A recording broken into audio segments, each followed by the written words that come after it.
You're back with another one. This time we got top 10 anime,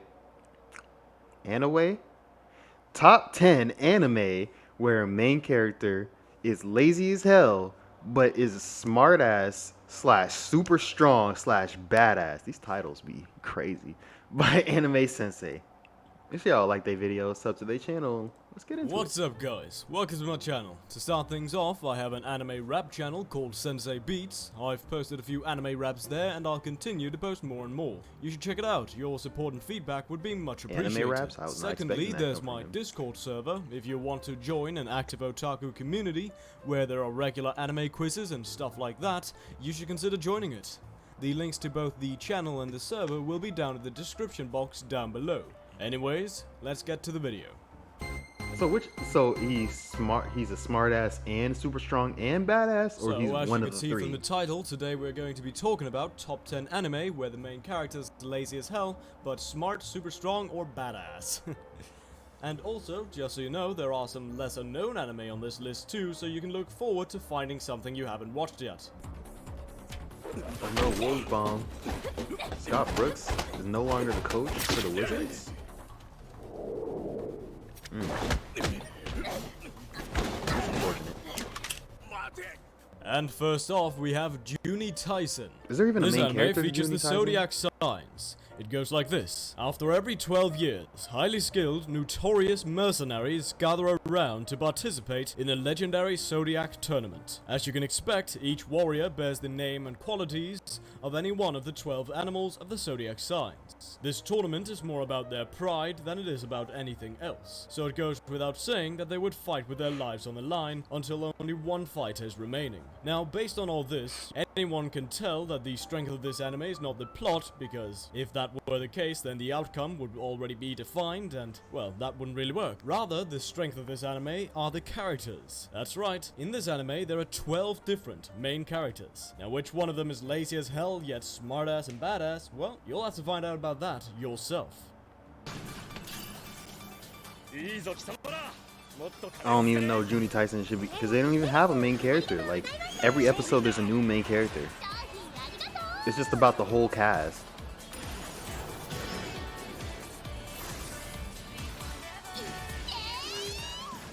And next up we have Kyokai Senjo no Horizon.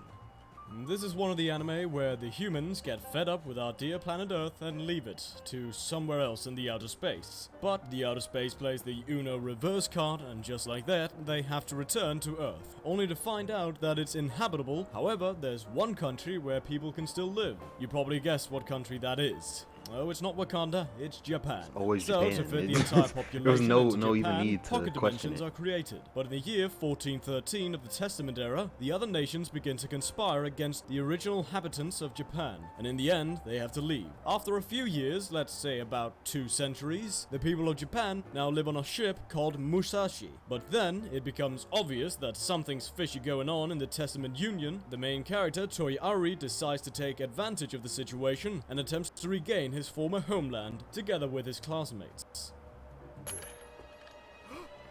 I'm not gonna lie, that gave me Code Geass vibes. Light Code Geass vibes.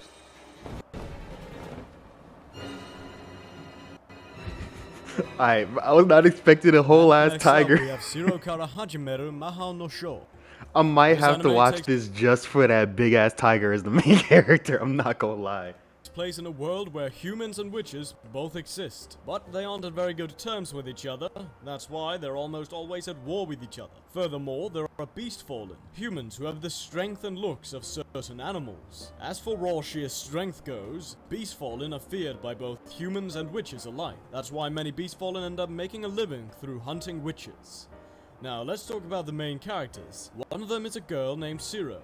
She happens to be a witch, but as compared know to his the other palm's witches, soft. she has a kind heart, and she ends up getting acquainted with a beast fallen, whom she starts calling mercenary. Both of them, together with they're a young making a blood magician oath? named Albus, go on a search to find the Grimoire of Siro. It's sort of Or like that or a summoning crazy something. spell book that absolutely must not fall into the hands of anyone or anything evil.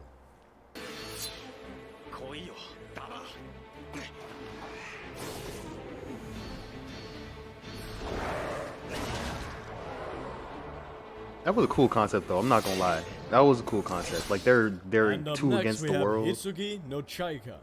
Regardless of what its My Anime List score is, this is a fairly decent anime, in the sense that this anime gives off a different vibe than your average action fantasy anime. So let's talk about it. There's a narcissistic insane emperor named Arthur Gaz. I gotta say this before it gets too deep in it. Like the anime list is it's cool information to have, but don't form your opinion off of what's common. Form your opinion on what you feel. If people all love one thing, don't mean you gotta love that one thing too. Have your own opinion. Be an individual. It's crazy to me how people don't understand that. If they don't know like the same thing, or if they don't like the same thing, they're an outcast all of a sudden. It's like no, he just has a different opinion on something. But that's why you gotta be your own person. You can't be a sheep. Who's ruled the Gaz Empire for over 5 centuries.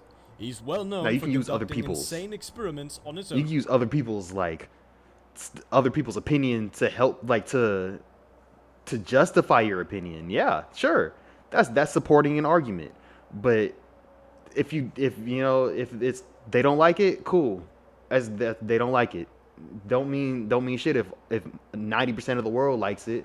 I'm part of the 10% who don't like it. So Own people.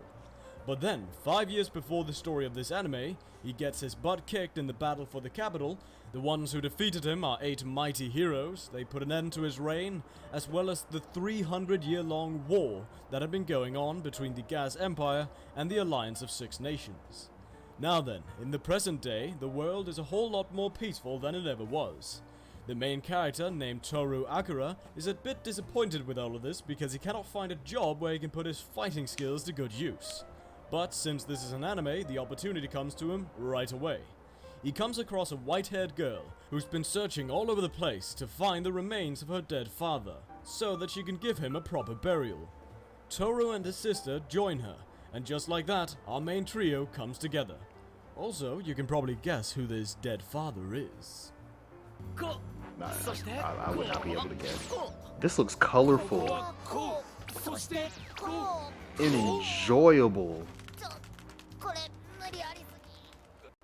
And up next, we have Nanbaka.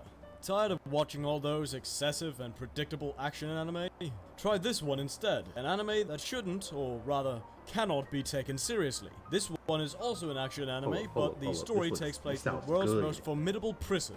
It's built solely for the sake of confining those prisoners who simply cannot be put into a normal prison. The 4 major prisoners to look out for are Jugo, who's a specialist in opening all kinds of locks, Uno, who's a pretty hardcore gambler, Nico, an otaku who acts all funny after taking drugs, and Rock, who's an absolute glutton. The final main character is the prison supervisor, who's stuck dealing with these 4 ridiculous prisoners, all day, every day. Also, the art style of this anime goes really well with the setting, so do check it out. You would love this anime if you like comedy, and just don't expect it to be the same level as Grand Blue. That anime is a different aspect of culture. This one doesn't even come close. This gives me like JoJo vibes of where it follows the rules of the show, but it's so silly with it. Not like where there's no rules. Like there's rules of the show. Like shit exists. There's reasons why things happen, but it's just they're silly with it. The main character of this anime, named Ita Solrock, has the philosophy that great soldiers die from overworking. That's right, we have a lazy-ass main character whose only 2 desires are sleeping and flirting with cute girls. He was living a rather peaceful life, but then suddenly, a war breaks out. There's conflict everywhere. People turn out to be stupid. Politicians turn out to be stupid. The only sane strategist left in the world is him. I exaggerated that, didn't I? There are many cool characters in this anime, especially Yatorisha no Ixum. She is from a warrior family or something like that, and she has insane reflexes and combat skills, and she's Ixa's childhood friend, so they have some sort of deep connection with each other. She's also the only one whom Ixta doesn't flirt with. One day, when both of them, together with a few more people of the same age, were aboard a ship, a tragedy happened. The 5 of them ended up in military territory. Oddly enough, the heir to the throne, Princess Camille, was also on that ship, so Ita got stuck babysitting this princess. But how are they going to save the young princess from the enemy and go back to their own land?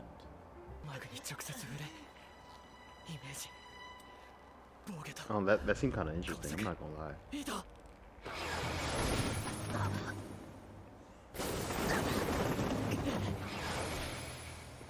These are all I haven't seen these before. Setsuin no Anywhere. Tempest.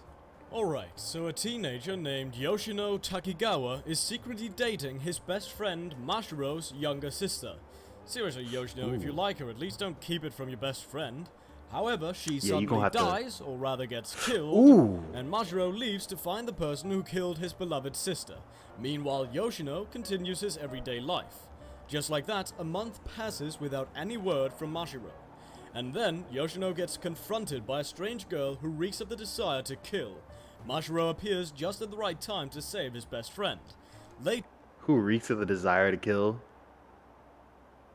Like, you can smell her desire to kill? Later, Mashiro tells Yoshino that a witch is helping him find his sister's killer, and there's also a thing called the Tree of Exodus, and that the witch's brother wants to use that thing's power for his own sake, and it's up to Mashiro and Yoshino to help her stop him from doing so. Somehow, the death of Mashiro's sister is also related to all of this stuff. Hina! Hina!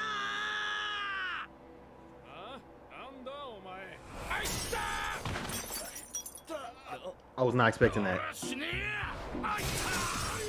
And up next, we have Hina Matsuri. It's honestly sad that Hina Matsuri never received the second season, considering how good the story gets where the anime ends. I know that almost all of you have already watched Hina Matsuri and enjoyed the wholesome, crazy combination of a show, but you've only seen the gist of everything. The main character, Hina's high school version, is totally dope, not to mention how Mishima Hitomi ends up becoming a crazy successful businessman with over $500 billion assets. I don't remember the exact numbers, so I could be wrong here. I'd say, if you guys enjoyed the anime even a little, you're going to love the manga exponentially more. It's just that good. Also, for those of you who are hearing about this anime for the first time, it's about a lazy-ass psychic middle school girl who popped out of nowhere in a Yakuza's house. She breaks his wonderful vase and then threatens to do even more damage, so he has no choice but to let her live in his apartment. From there on out, it's one character after another. This anime may not be as funny as some people say it is, but man, it's still a wonderful delight to watch and read. That's a new concept. I actually haven't... I'm so tired of seeing high schoolers, bro. I need a new concept, and that's cool. No. It's not shampoo. It's Samurai Champloo. And Champloo is the only one of these I've actually seen. Well, actually, if it isn't already obvious from the name, the story takes place in an era where samurai are fairly common. I knew I saw another one one day, of a these. beautiful young waitress named Fu, who spends her time working in a small tea house, accidentally spills a customer's coffee all over them, and then in an instant, a few samurai start harassing her. Terrified by the situation, the girl calls upon help from someone. Just then, a guy named Mugen gets up and kicks everyone's butt by using a fighting style that none of them have ever seen before. I would highly recommend this if you haven't seen it, by the way. Mugen somehow decides to pick a fight with another samurai named Jin, who looks like he's also a force to be reckoned with. However, in the middle of it all, both of them accidentally end up destroying the shop, and even worse, killing the local magistrate's son. Of course, since they'd killed such an important person's son, they were set off to get executed. But then, guess what? They get rescued by Fu, who then hires them as her bodyguards. It's not like we didn't see that coming. Anyways, I know how popular this anime is, so if you haven't watched it yet, you're gravely missing out. It's so vibey. It's like one of them vibey, and then Gintama. It's one of them vibey anime. And finally, number 1, Gintama. Gintama is by far the best anime on this list, and Gintoki is one of the best characters on this list. When was the last time when you watched an anime that made you feel emotionally connected to the characters? You laughed with them, you cried with them, even if it were only for a brief period of time. You felt a connection with that anime. You could just forget about everything and immerse yourself into the world of that anime. For many anime fans, it was when they watched Dragon Ball and Naruto or One Piece as a child. However, Gintama didn't used to air on Toonami back then. So there are still a lot of people who haven't watched Gintama yet, compared to all those other anime, even though it's just as good, if not better. What's even more sad is that some people just watch the first Oh, yeah. episode and judge the entire anime based With on that face, I could Now, definitely that's tell supposed that's to a make any Toonami sense. anime. With 300 episodes, they aren't all the same. On the other hand, all of us real men who've already watched Gintama know how much of a masterpiece it is. So if you're one of those who haven't watched Gintama yet simply because of how long it is, then stop thinking too much and start watching it. Before you know it, 100 episodes will pass by anyway. That is a There you big go, ass guys. cat Hope you enjoyed the video. Be sure to leave how long it is, or dog, and stop whatever thinking it too is. much and That thing huge. I thought it was in the foreground, but like no, it's on the table. Like why is it so big? It's bigger than him. Yo, please tell me that's somebody in a fursuit. Sonic Fox? I'm off him. I'm off him. I'm off him. So I hope y'all enjoy. I hope y'all enjoyed. Comment, like, subscribe in any order you want. Normally people say like, comment, subscribe. I say whatever order I want. So I'm out. Peace. So much I try not to do somebody else's intro because I feel like somebody goes peace. I don't know whose intro it is, but I know that's somebody or outro. But I know that's somebody, so I try not to do it. But it just comes naturally. So I see why they do it. But yeah, I'm out. Peace.